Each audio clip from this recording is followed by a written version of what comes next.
Well, that's one thing, right? Working around an injury, those guys were letting shit break almost like Yeah. as a badge of honor, you know? But you don't see that as much now. True, Don't true. you? Like I used to think footlocks, like You normally I just basically just like, yeah, like I think you would have come through at the same time. Like you're watching all the worlds and like Huffer Mendes and Guy and the Meows, and I was like, oh, and even Leandro. It's like you just don't tap to. I never had that mindset, but I was like, oh, they're not tapping to footlocks, so I'm not going to bother. I'm not going to bother doing straight footlocks or toe holds because people just might not tap to them, and I don't see that as much now. yeah, I think probably heel hooks probably changed that because Brazilians used to say don't tap the heel hooks either and shit, you know? Yeah, they seem Like to any now. Yeah, leg attack, you know? But yeah, I guess heel hooks changed that. It scared me when you'd see like spiral fractures in outside heel hooks. Those are the ones that I'm like, yeah, that's what's bad. what's wrong with these people, eh? It's bad because you look at it and you're like, what's the mechanics there that are different to like? Do you know anything different about those heel hooks? That I oh, just they're obviously outside heel hook, but usually the thing is usually with an outside heel hook, you're actually risking a bit less. It's usually like your ankle, possibly LCL, yeah, if it's but it's really usually a lot worse. Like usually when it's an inside heel hook, it's like a worse ankle, like the inside ligaments of your ankle or your medial ligament, possibly ACL. Like worse injuries, but then you've just got this more rare but possible chance of an outside heel hook just shattering your whole shin. if that shatters your whole It's shin and terrible. It's a horrible injury. Yeah, young and in healthy shape, will they test your bone density and see if there's any possibly. something like that, eh? I don't know if they would just from one injury. Usually it's like people who have had multiple fractures, they start going, well, why is this person like, fracturing so often? And that's when they'll usually look at bone density. Some people are super fragile, hey? Like you'll see them get put in any form of footlock and it just pops straight away. You're the opposite. I mean, mine are stretched out now from just allowing them to go a bit far day by day. You know, you need a good poker face, bluff them out of it. That's all it is, I think. All right, we've got to get to your recovery. All right, stretching, useful or not useful For what? for jiu-jitsu? Useful. And all forms of stretching for jiu-jitsu, stretching all body parts. Stretching is useful for performance, not useful, partially useful for injury prevention. Why do you say Depending, partially? because it can be worse and it can be better. Like the more range a joint has, the less stable it is. Right. So like if something moves a lot, it's harder to keep the structure of it tight. Does that make sense? Yeah, like hypermobility, right? Sort of. Not even just hyper, yeah. I mean, just more mobility, right? Just think of like your shoulder, like does a whole, like your shoulder moves outwards, forwards, it rotates. It's like one of the most mobile joints in the body. Also much more prone than other joints to dislocating because of that. Because like, how do you have a structure that moves so much, but is also stable? If you wanted it really stable, it would like be locked in, right? And then it can't move much. If you want it to be able to move a lot, it's got to be a loose That's why structure. bodybuilders can't. Yeah, Shit's well, flexible. yeah. So in a lot of sport, or a lot of the time, people say like getting more flexible or having more range of motion can be a liability for injury. Um, but at the same time, you might like, having flexible hips and hamstrings will mean your back has to bend less if you're getting stacked. Like you think about, if you would have seen people that hurt their neck getting stacked, those real stiff people, and they've gotten stacked, and it's like they Yeah. get their neck jams up before anything else touches the mat. Like, obviously that doesn't happen to me really because I fold pretty well. Obviously, like something else could injure, but like for my neck, that's good. So like it can be good. I think a problem is that you get more flexible and then you start using it. You're like, oh, okay, I'm flexible, so I'll put myself in these spots, which can be good for performance sometimes, but it is probably not good to be sitting there getting balled up and squashed over and over again. Yeah. That, yeah. I don't know how your back survives that, eh? I try not to do it under load. I try to do it on my own. I feel like I get flexibility from playing guard retention with people that are shit at passing though. You know, I just let Sure. them stretch my legs out. Yeah. Feels like resistance stretching. Yeah. So stretching for that. So stretching's yes or no. Well, when you go on Instagram and you see crazy people, because obviously jiu-jitsu people recommend all the wildest shit, like doing yoga every day and stuff like It's the fitness industry. the Stuff fitness. yeah. Yeah. Yeah. But we overlap with that, you know. Yeah, I know. Yeah. But you don't do any lifting either. No. So no lifting. How often do you stretch? Well, I don't really stretch anymore. So once you achieve the flexibility, you don't need to stretch anymore. I'm only because I'm not really competing. So, I was doing it for performance. Now I can't be bothered.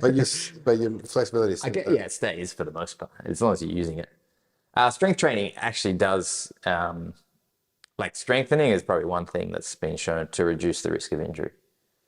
But I also think like you can make a broad statement like that, or you can look at it a bit more, like you can take a lens to that. Like I feel pretty strong, especially isometrically. Like I think people like I'm pretty good at not letting my joints suddenly get like put into bad spots, which is like what having more strength means you're going to be better at just like when required, you can, activate the muscles required to just keep the joint stable and not let it get injured. I feel like I've got that already. I'm naturally pretty big, so I don't need to do for injury prevention. I don't really feel the need to do strength training, but for a more lean person, it's probably a good idea. You definitely see like some like skinny people that get injured a lot in jiu-jitsu. Oh, yeah, for sure. Yeah. For sure. And then you're a big cold plunge guy. No, definitely not. No. All right, so I feel like we have to deal with all these weird people suggesting things to you in jiu-jitsu because of the Joe Rogan podcast. Like Yeah. recovery, like sauna, cold plunge. He's trying to make it so Joe Rogan never asks me to get on. Yeah. So I just mean that's what you I don't think he's going to ask me to get on. you go into the gym every day. That's what they're talking about, all those sort of out the gate sort of recovery. Yeah, but people like, people want there to be things that, like maybe it's not a nice thing to just, like, I think people, like if you just go like, oh yeah, like I'm just slowly aging and there's not, apart from just keeping generally healthy, doing strength training and like keeping fit and eating a, balanced diet, which is probably, I think a lot of these people that promote those things don't do the main things, which is that. But yeah, so people just want there to be some secret, stem cells. Oh, I'm never going to get arthritis now. Or Stem cells bullshit. you saying that's the set? Yeah. I don't think the technology's quite there yet. Yeah. Yeah. Yeah. One day. Maybe you got the good stuff. the good stuff. Maybe you got the stuff that's right on the cutting edge that hasn't been proven yet, but it's. I remember because I remember from some dodgy doctor in Melbourne, he gave me PRP, yeah. And I remember being like from just him blindly injecting randomly into my Not shoulder. even with ultrasound or No anything. No, ultrasound. just like it's just like I'm getting the right spot. A needle this fucking big, and I was like, my shoulder feels way worse than it did before that. Yeah. Because I was like, I torn part of my labrum or something. You tore it actually. You injured me. But You injured my rib, remember? So, and you've probably injured me more than I've injured you. no way. You've broken me way too many times. Hey, you've had to get stitches because of you from the same dodgy doctor, He was good at stitches though. But yeah, PRP, bullshit, right? I haven't looked, to be honest. I'm not like reading up on the latest stuff, but as of about 4 years ago, yeah, it was bullshit. Maybe there's some new research showing otherwise, But generally speaking, like if you were to be injured now, most treatments just re-strengthening the weakened area, like not any crazy out. Like people always tell me all the time, they're like, "Oh, you're crazy. You don't get a massage every week." And I'm like, "A massage? What the fuck's a massage gonna do?" feels good. Yeah, that's it, right? Yeah. Yeah, basically, pretty much. Yeah. Even I mean, yeah. what about? Massage, acupuncture, like all that sort of stuff. It's like, I feel like it's things people say to have something interesting to say. But people want, they want something to do something to the tissue. They want to like A better speed it up. placebo. But yeah, I mean, Because we've evolved to be pretty good at healing, the better but at least like pretty good, And then if you just like put you've got scar tissue, it's going to come in and kind of glue the injured bits together, and you need to like you do need to move. Like just pure rest is bad for most things. Like when you move, the scar tissue like aligns. There's collagen, and it has to like align to some degree with the tensile forces that the normal ligament's gonna, or whatever it is you've injured, is gonna experience. So like that's why doing rehab just basically like solidifies that, and you can also sometimes get the general structure around, like if you get more stronger muscles around the area, you might be less likely to redo the injury that you did before. Yeah. Yeah, right. Because like I've never had any help from any of these things. What are the other machines people give you? Is it an If you believe ultrasound? that would help, they might. That's the thing. Yeah, but how could you Yeah. believe it when it's just retarded people telling you to do it? Like Yeah, ultrasounds definitely. Actually, ultrasounds weirdly got some evidence for like bone healing, but for like ligament healing, no. what? So in terms of what is it that makes certain people be able to operate without ACLs, and is that just the strength of their surrounding muscle? The ACL is a weird one because it's like within the joint, and so it stops your knee sits on this, like your thigh bone sits on your tibia like this, and it can like slide like this.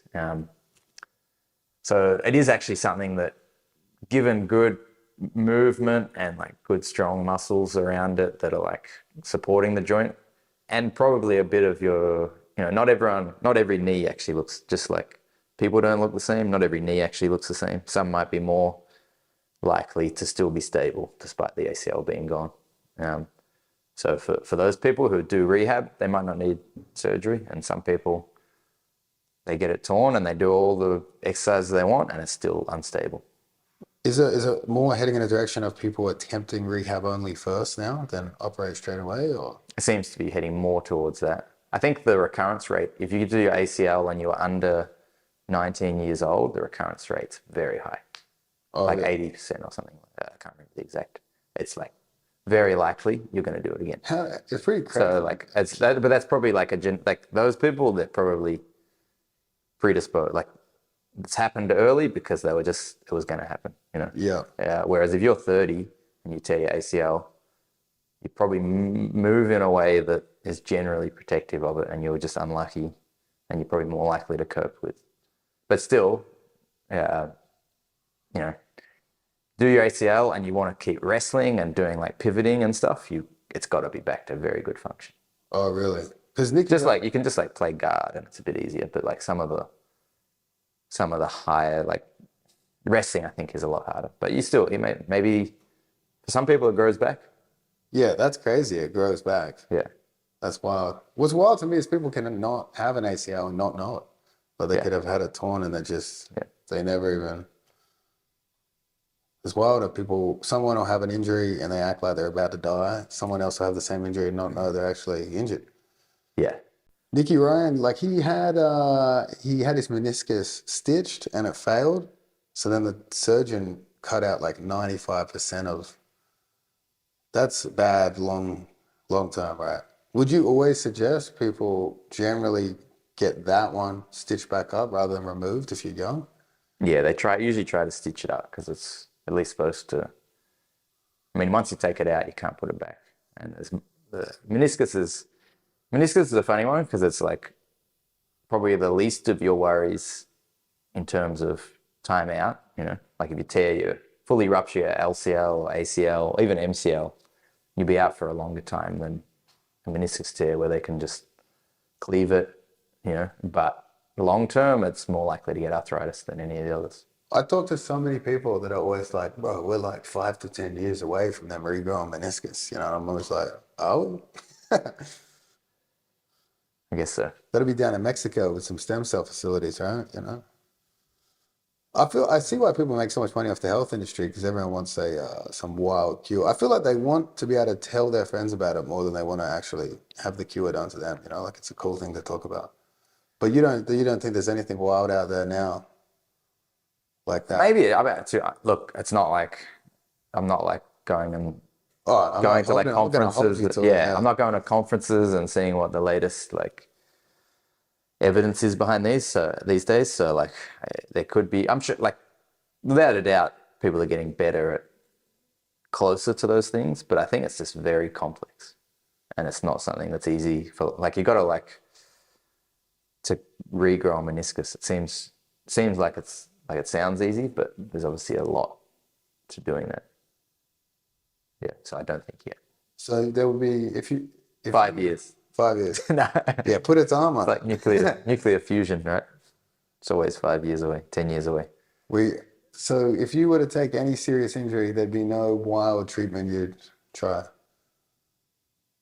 But I say Wild serious. treatment? I'm not saying broken neck. I'm saying you injure your shoulder or anything like that. There'd be no.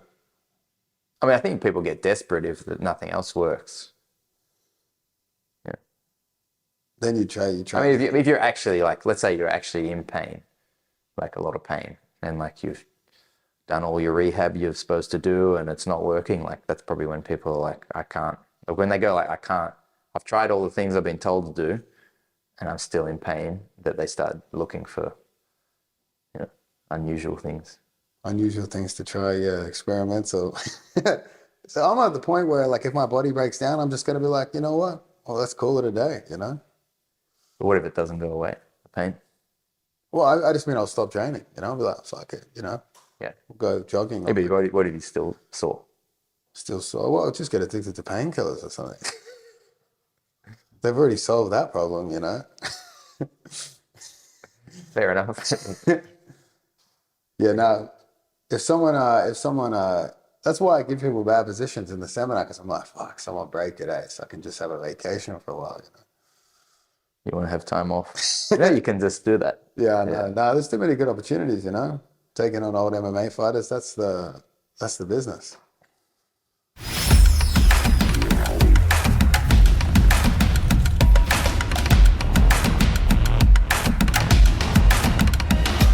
This is point 2. We're calling an octopus guard. Across the board, I don't want you to think of it as a guard.